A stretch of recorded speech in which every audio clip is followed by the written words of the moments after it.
Bonjour à tous, dans cette vidéo nous allons apprendre à déterminer graphiquement les points d'une courbe. D'accord? Donc vous avez ici une courbe d'une fonction g.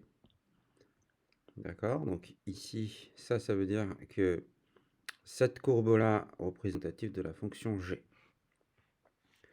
Et on vous demande l'image de 2 par la fonction g. Si je vous demande l'image, c'est que vous connaissez déjà l'antécédent. D'accord? Donc l'antécédent, je vous rappelle, c'est ce qu'on appelle les abscisses. Donc antécédent, abscisse, il faut aller les chercher sur cet axe-là. D'accord? Alors on appelle aussi abscisse, l'axe des abscisses. Et puis là, Y, qui est aussi, on l'appelle aussi G de X, et on l'appelle l'axe des images, pareil. Hein. Donc images. Ce sont tous des noms qui veulent dire la même chose. Donc allons-y, l'image de 2 par la fonction g. Donc j'ai la courbe de g, représentative de g. J'ai mon antécédent qui est 2. Et bien maintenant, je peux trouver son image à l'aide de la fonction. Alors comment? Je vais aller identifier d'abord l'antécédent en question qui est 2. Et je vais chercher la courbe. Si la courbe elle est en bas, je descends en bas pour aller la chercher. Comme ici elle est en haut, on va monter. Alors, parallèlement à l'axe des images. Hein. Parallèlement à l'axe des images. Donc, je monte jusqu'à trouver la courbe. Elle est ici, là. Alors, à peu près un bon image, c'est 2,5. D'accord? Donc, ça s'écrit comme ça. L'image de 2 et 2,5.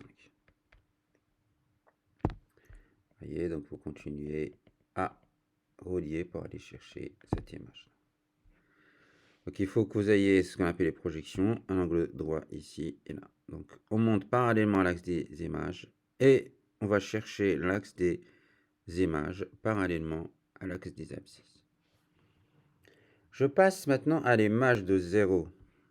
Pareil, je vais identifier mon 0 qui est ici sur l'axe des antécédents, les abscisses, et je vais chercher la courbe qui est ici que en haut. Donc, je monte, et ben j'arrive, l'intersection arrive au point 1. Donc là, je n'ai pas allé encore chercher l'axe des ordonnées puisque je suis déjà, connais déjà ça sur l'axe des images. Maintenant, on va juste dire que l'image de 0 par la fonction g est égale à 1. Troisième question, déterminer graphiquement les antécédents de 3 par g. Donc là, on vous demande les antécédents connaissant l'image. L'image, c'est 3. Alors là, c'est un peu différent. Il faudra que vous traciez donc une droite. Cette droite-là, elle va passer donc par 3 en étant parallèle à l'axe des abscisses. Donc vous tracez une droite comme ça. Et après, vous cherchez les points d'intersection avec la courbe. Vous en avez 2.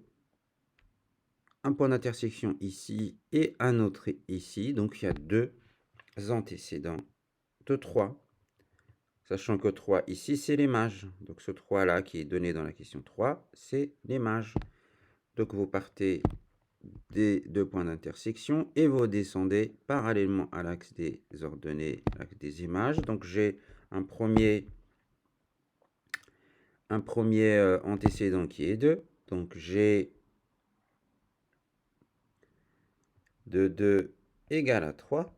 Faites attention à l'écriture puisque 2 c'est l'antécédent et 3 c'est l'image. Donc il faut, ne mettez pas j'ai 3 égale à 2 comme tout à l'heure.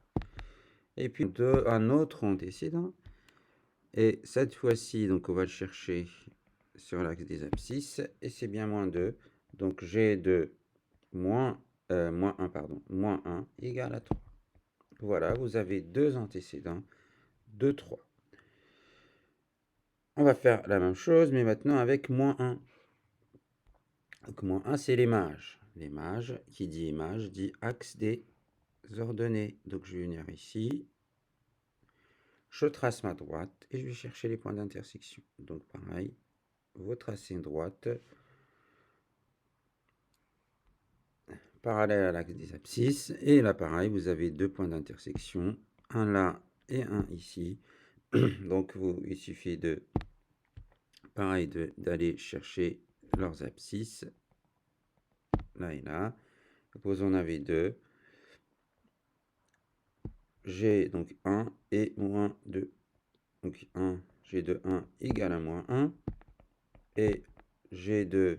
Alors, il se peut qu'il y ait 3 au 1, voire plus. Donc, ça dépend de la courbe que vous aurez donnée. Okay. Pareil, G de moins 2, pardon, est égal à moins 1. Donc, voilà. Voilà la réponse à la quatrième question. Et puis, une dernière. Le point Z de coordonnées moins 1, 2. Je vous rappelle qu'on met d'abord les X, c'est-à-dire les antécédents, et puis les ordonnées, c'est-à-dire images. Donc, est-ce que ce point-là appartient à la courbe représentative de G? On se situe bien sur la courbe. Donc, moins 1, 5. Moins 1,5, c'est celui-là.